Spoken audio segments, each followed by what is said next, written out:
Bismillahirrahmanirrahim. Assalamualaikum warahmatullahi wabarakatuh. Hari ini kita akan menjelaskan lanjutan perkuliahan, yakni tentang aliran air tanah.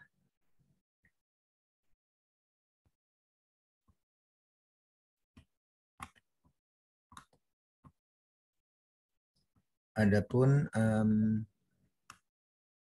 tujuan dari penyampaian modul ini adalah untuk menginformasikan lingkup materi apa itu persamaan air tanah. Kemudian yang kedua tentang menjelaskan kondisi batas ataupun proses fisika dalam fenomena aliran air tanah. Teman-teman sekalian, jadi air tanah itu berjalan menggunakan suatu persamaan. Persamaan ini maksudnya adalah ekspresi matematika yang menjelaskan pergerakan air di dalam tanah. Nah, memang kalau dari persamaan itu sangat mendekati kondisi fisika ya. Jadi sangat fisika dan tidak ada unsur kimianya. Jadi aspek kimianya biasanya diabaikan. Tapi persamaan air tanah ini hanya bersifat pendekatan, namun perlu disampaikan untuk kita ketahui bersama ya. Nah, persamaan air tanahnya nanti akan berbentuk persamaan diferensial. Barangkali sudah pernah lihat persamaan serupa, persamaan diferensial ya di lingkup sekolah menengah atas atau SMA atau SMK ya, di mana kondisi fenomena alam itu bisa digambarkan dengan persamaan diferensial. Nah, salah satunya adalah dengan persamaan air tanah ini. Prinsip dasar dari aliran air tanah itu tentunya dari ilmu pengetahuannya, jadi sains dan juga kerekayasaan atau engineering ya. Maka di sini termasuk di dalamnya adalah hidrogeologi. Jadi hidrogeologi adalah campuran sains, sainsnya ini ada geologinya dan engineeringnya adalah hidronya ya. Jadi campuran. Nah di sini kita akan memahami apa itu proses fisika ya. Jadi fisika itu suatu bagian dari ilmu pengetahuan alam yang bercerita tentang kondisi fisik ya. Fisik suatu keadaan fenomena ya. Nah, kemudian baru ini diekspresikan, dinyatakan dalam suatu formulasi matematika yang disebut persamaan matematis ya. Nanti dari persamaan ini yang tadi disebut sebagai persamaan diferensial ya, baru kemudian persamaan itu diselesaikan yang disebut dengan solusi ya.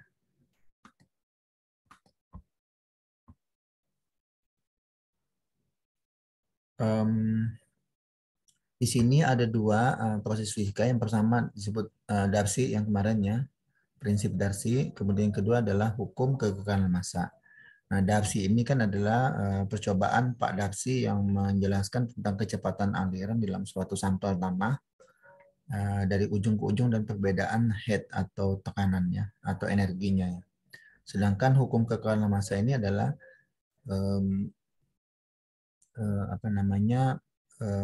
suatu keadaan di mana dinyatakan bahwa massa itu tidak bisa dihancurkan dan tidak bisa dibuat, tapi dia kekal ada ya dalam hukum kekekalan massa. Nah di sini persamaan aliran air tanah itu ada yang disebut dengan kondisi steady state. Steady state ini adalah kondisi tetap di mana air itu jenuh ya. Jadi di sini hukum kekekalan massanya bahwa air yang masuk itu sama dengan air yang keluar gitu ya. Sehingga kalau yang masuk dengan yang keluar, misalkan air yang masuk itu 10 liter, yang keluar 10 liter, maka tentunya selisihnya adalah sama dengan 0. Jadi tidak ada selisihnya. Nah, ini disebut dengan kondisi steady state atau jenuh ya. Jadi tidak bisa lagi tersisa sisa air di dalam suatu segmen tanah karena masuk dan keluarnya sama. Ini adalah gambar ilustrasi persamaannya ya. Jadi air masuk misalkan dari sumbu X ya, kiri ya, berat jenis dan kecepatannya masuk, nanti keluarnya kanan gitu ya. Kalau dari sumbu Y masuk dari depan keluar di belakang, sumbu Z dari bawah masuk keluarnya ke atas gitu ya. Nah ini tentunya ada penambahan ya, ada penambahan seperti ini. Do per do X ini atau do per do Y atau do per do Z ini adalah komponen segmen ya. Nah ini yang tadi disebut sebagai pendekatan kubus volume elementer ya, atau sering disebut REF ya, representative elementer cubic ya. Nah di sini kalau kita lihat dari persamaan yang masuk dan yang keluar ya, maka akan ada penambahannya ini ya. Jadi komponen tadi ya, komponen segmen, selisih segmen kubus tadi ya, maka masuk dan keluarnya adalah seperti itu, nanti akan disamakan gitu ya. Kalau masuk dan keluarnya sama dengan 0, tadi kondisi jenuh atau saturated ya, steady state, maka yang masuk dikurangi keluar akan tersisa ini ya. Jadi komponen yang masuknya tadi dikurangi komponen yang keluar, yang bagian yang samanya itu bisa dihapus, tersisa komponen yang dalam ini ya, segmen. Nah, yang do X, do Y, do Z dikali dengan masing-masing densita dan kecepatannya, maka akan diperoleh persamaan ini. Nah, ini disebut dengan persamaan segmen tadi ya. Kemudian, jika berjenisnya itu sama, arah sumbu X, sumbu Y, dan sumbu Z ya, berjenis air misalnya, kalau semuanya sama, maka ini bisa kita keluarkan ke depan ya. Ke depan, ataupun dia dibuang ya, karena ini bagi ke sana 0 dibagi ini juga bisa habis ya, dibuang, yang samanya bisa dibuang, sehingga tersisa kecepatannya saja masing-masing terhadap do per do X, do per do Y, do per do Z. Nah ini yang disebut dengan persamaan diferensial ya, terhadap kecepatan masing-masing. Sumbu X, sumbu Y, dan sumbu Z sama dengan 0. Nah lalu di sini kalau kita gabungkan teman-teman, jadi dari prinsip Darcy kemarin itu kecepatan sama dengan nilai K besar dikali selisih energi atau head ya, do H per do X terhadap sumbu X ya misalnya ya. Maka seperti ini, kalau sumbu Y itu semua diganti Y saja, Z juga begitu. Intinya bagian ini, V sama dengan K dikali do H per do X gitu ya. Maka ini kalau nilai ini kita masukkan ke tadi, kalau kita kembali ya, yang sini nilai ini, Vx, V, dan Vz ini, kita masukkan nilai ini tadi, ini 1, 2, dan 3, maka dia akan masuk seperti ini ya. Nah, ini Vx-nya, ini V-nya, ini Vz-nya, nanti dijumlahkan sama dengan 0 ya. Nah, ini kalau misalnya kemudian tanahnya itu seragam, semuanya homogen, jenis tanahnya semuanya lempung misalnya ya, dan isotropis, itu tidak ada lapisan tanah, arah horizontal, vertikal, semuanya sama, maka kalau homogen isotropis nanti akan nilainya K-nya sama ya. Jadi K ke semua arah jadi sama. Nilai K ke arah sumbu X, sumbu Y, dan sumbu Z itu sama.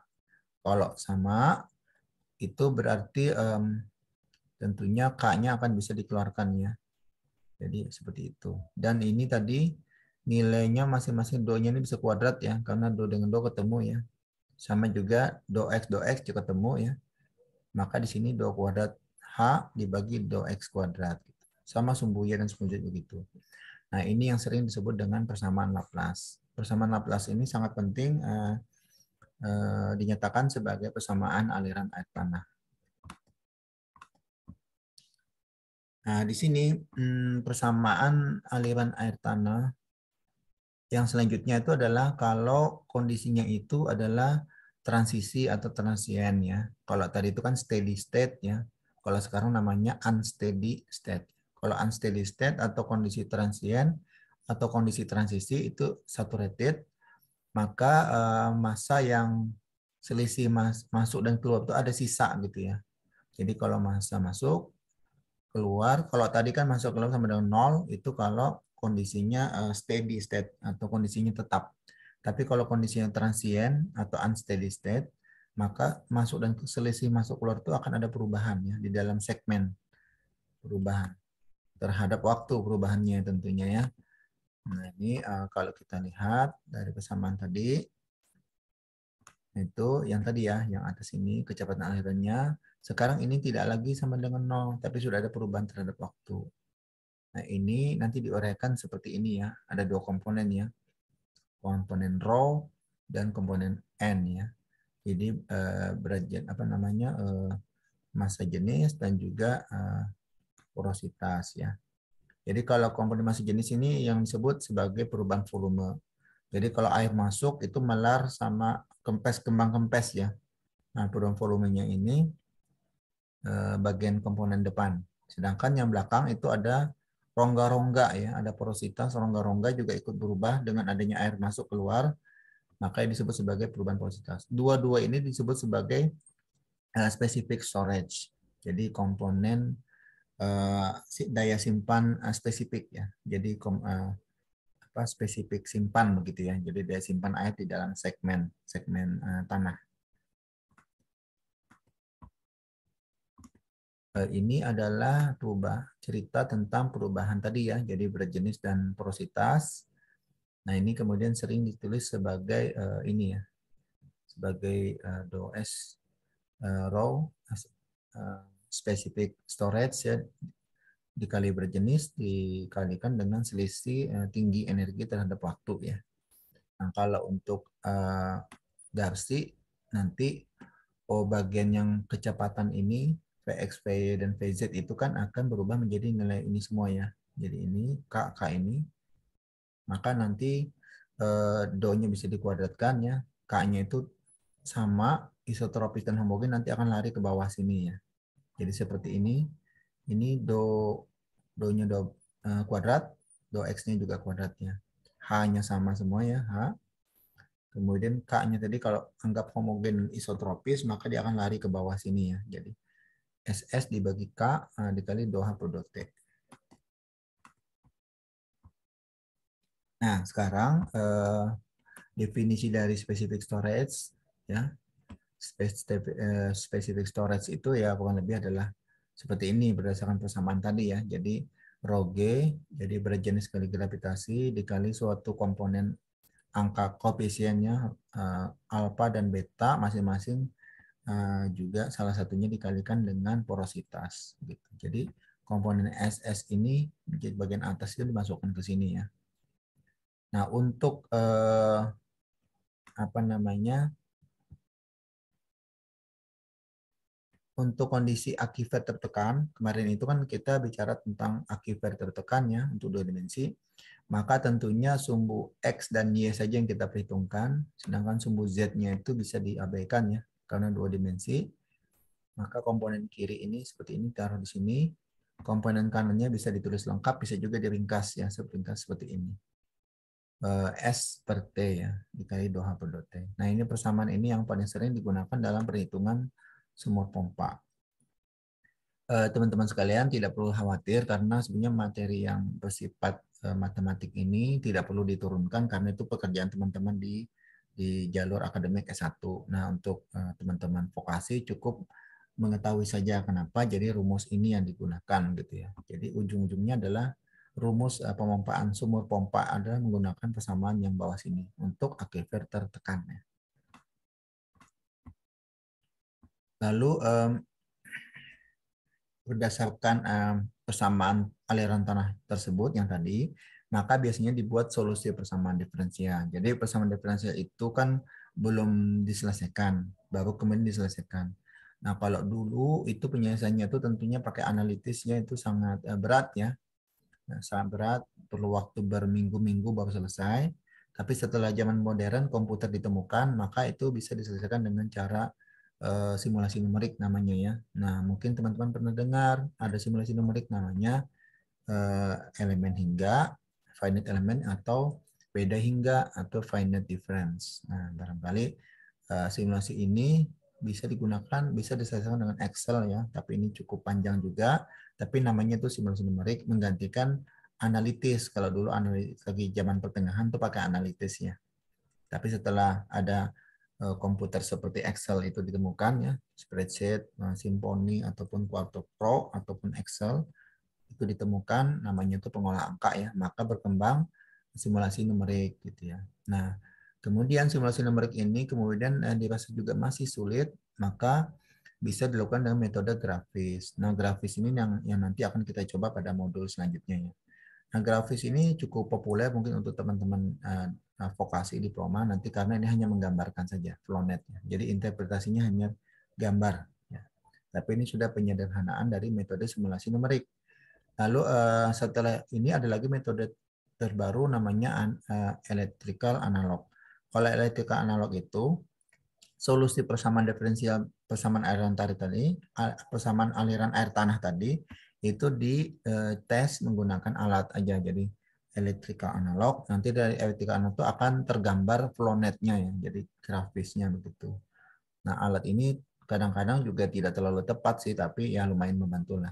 Tapi penekanan kita di sini untuk teman-teman di Diploma 3 Teknik Pertambangan itu adalah di teknik grafis, yaitu flownet-nya. Kalau bisa nanti dapat skill-nya di begitu selesai mengikuti perkuliahan ini ya. Nah, ini adalah contoh penggambaran untuk metode numerik ya. Numerik. Jadi nanti kalau ada persamaan air tanah itu, ini ada sumbu X ya, ada sumbu Y. Ini adalah X sama dengan 0, X sama dengan panjang tertentu ya. Ini Y sama dengan Y dengan ketinggian tertentu. Ini adalah areanya segi 4 ya. Nah, di sini ada namanya tuh H0. Jadi tinggi energi asal. Di sini H akhirnya. H1 tinggi energi kemudian. Di sini ada suatu dinding dinyatakan bahwa tidak ada perubahan terhadap waktu di sini. Terhadap jarak Y ya, 0. Di sini juga 0. Maka di sini dianggap kedap ya, jadi tidak mengalir. Jadi hanya mengalir dari kiri ke kanannya. Dari sumbu X saja mengalir, sumbu Y tidak. Di sini kemudian ada nilai K. K ini adalah kondisi kecepatan nilai hydraulic conductivity ya, suatu lapisan tanah. Nah, nanti setelah itu nanti akan ada pernyataan matematis begini bahwa untuk kondisi sumbu Y sama dengan 0 dan juga energi tinggi tekan pada sumbu X itu awalnya berapa, akhirnya berapa. Baru kemudian diberi solusi analitis. Nah, analitis itu contoh solusi analitis itu contohnya begini ya. Jadi dari persamaan diferensial itu ini hasil jawab solusi numeriknya ya, analitisnya. Nah, kalau dalam peta nanti begini, jadi begitu dari suatu sumur bor, dari suatu pemompaan, maka dia akan dari jarak titik terdekat jari-jarinya sampai menuju titik yang paling jauh, gitu ya. Terjauhnya berapa? Nah, ini adalah ilustrasi pemompaan sumur ya. Jadi kalau kita lihat pemompaan muka air dalam sumur bor itu merupakan fungsi dari ruang dan waktu. Jadi kalau di sini ini Bapak coba gambarkan ya. Jadi ini adalah ilustrasi lubang sumur bor. Di bawahnya adalah aquifer tertekan ya. Nanti kalau dipompa dia akan menarik air kiri kanan ya. Kemudian ini adalah elevasi air yang sebelum dilakukan pemompaan T sama dengan 0. Kemudian pada saat dipompa itu akan terjadi drawdown. Drawdown itu artinya turun muka air yang semestinya menjadi yang ini turun ya. Begitu ini turun, maka ini terjadi pemompaan maksudnya ya. Nah, pengukuran turunnya ini diukur menggunakan piezo potentiometric surface. Jadi bisa menggunakan sumur pemantauan ya, ini contohnya sumur pemantauan. Kemudian ini adalah tadi tinggi energi lama ya, kontur hydraulic head. Kemudian ini turun. Jadi ini H0 nanti menjadi H1 ya. Dan seterusnya H2, H3 dan seterusnya. Inilah H merupakan fungsi waktu ya. Kemudian dari pengamatan ini ada jarak ya, jari-jari dari sumur utama ke sumur pengamat. Kemudian ini adalah tebal aquifer ya, tebal aquifer di mana aquifer itu mempunyai sifat tadi parameter T dan S. S itu tadi kan storage ya, dan T ini adalah karakteristik materi aquifernya ya. Dari dalam persamaan kalau kita lihat ya, kalau teman-teman mau lihat lagi ya, yang tadi ini ya, jadi S dengan T itu adalah parameter parameter di dalam aquifer ya. Kemudian kalau untuk kondisi radial flow-nya dari kondisi yang tadi ya, gambar tadi, ini akan seperti ini. Jadi persamaan Laplace untuk sumbu X dan Y dikalikan dengan dua parameter S dan T ini ya di aquifer, kemudian baru dihitung berapa terhadap waktu energinya ya. Nah ini kalau untuk sumbu persamaan air tanah untuk sumbu X dan Y. Tapi kalau untuk sumur itu biasanya kan pakai koordinat radial karena sumur itu bulat-bulat begitu ya, bentuknya bulat, maka ini transformasi menjadi sumbu radial. Kalau yang di atas ini namanya sumbu kartesian. Kartesian itu X dan Y ya. Kalau radian itu adalah sumbu R dan sudut. Jadi ada sudutnya ada. Jadi ini adalah panjang R ya dan sudutnya ya. Nah, ini adalah kondisi kalau dalam contoh awal ya. Jadi kalau dalam sumbu R begitu ya, pakai radial. Maka kalau tadi kan XY, sekarang kita pindah ke sumbu radial. Ini kondisi awalnya itulah pemetaan nilai energi H itu adalah jari-jari, 0 gitu ya. Jadi ini H0-nya, ini boundary-nya, kemudian ini ada namanya boundary condition ya. Boundary condition ini adalah di mana dianggap kondisi tetap ya. Debitnya tetap sebagai kondisi batas. Nah, ini adalah Pak Teis dulu pernah menurunkan persamaan aliran air tanah itu, Laplace itu dengan jawaban seperti ini, jawaban umum di mana ada parameter U juga dimisalkan seperti ini. Nah ini, tapi sampai sekarang rumus Pak Teis ini tetap kita gunakan juga, solusi analitik ini kita gunakan juga untuk menghitung sumur pompa ya. Nah ini adalah beberapa hasil perbandingan nilai apa namanya tadi rumusnya Pak Teis tadi ya. Komponen U-nya berapa, ini ke kanan ini koefisiennya 1 sampai 9. Nanti bisa ditentukan dalam kita menghitung sumur apa namanya? Pemompaan sumur gitu ya. Nah, kemudian ini adalah kalau kita lihat dari perubahan yang terjadi ya terhadap porositas dan juga massa jenis dari persamaan tadi ya. Maka di sini kalau untuk Darcy itu masih tetap ya menggunakan persamaan yang sama.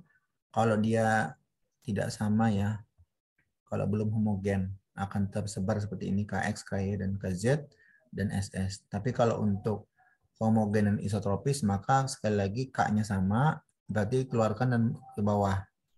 Sehingga tersisa persamaan Laplace yang ditambah dengan komponen perubahan segmen itu ya. Jadi sudah kondisi transient.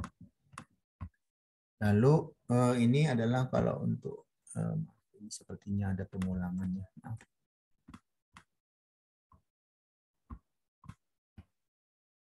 Oke. Nah, ini adalah solusi diferensialnya tadi sudah kita sampaikan ya. Nah, ini adalah kondisi batas. Kondisi batas itu maksudnya adalah suatu kondisi di mana aliran itu tidak bisa mengalir ya. Jadi dibatasi begitu. Ada 3 jenis kondisi batas dalam aliran air tanah ya. Yang pertama itu artinya tidak ada aliran atau no flow. Itu kondisinya seperti A ini ya. Jadi ini ke sini mengalir, tapi ke sana tidak bisa, no flow. Kemudian kondisi kedua disebut dengan nilai energi tetap ya, atau tinggi tekan head tetap. Jadi begini, jadi dia tetap ada aliran, tapi berhenti di suatu dinding ya. Jadi nilainya ini sama, tapi berhenti di dinding. Itu namanya constant head boundary. Kemudian yang ketiga adalah kondisi batas di mana elevasi air tetap. Kalau misalkan ada air lewat gitu mantul, ada di sini apa batas muka air ya, di mana ya, aliran itu kan memantul atau tidak akan bisa diteruskan. Ini disebut sebagai kondisi batas juga. Jadi sekali lagi ada 3 kondisi batas, no flow, constant head, dan water table boundary. Nah, demikian kira-kira penjelasan tentang persamaan aliran air tanah. Meskipun terlihatnya rumit, mudah-mudahan bisa dipahami dan nanti memang kita akan mencoba aplikasinya untuk yang menggambarkan flownet ya kaitannya dengan persamaan air tanah. Sekian penjelasan dari Bapak. Mudah-mudahan bisa diikuti. Terima kasih atas perhatiannya. Assalamualaikum warahmatullahi wabarakatuh.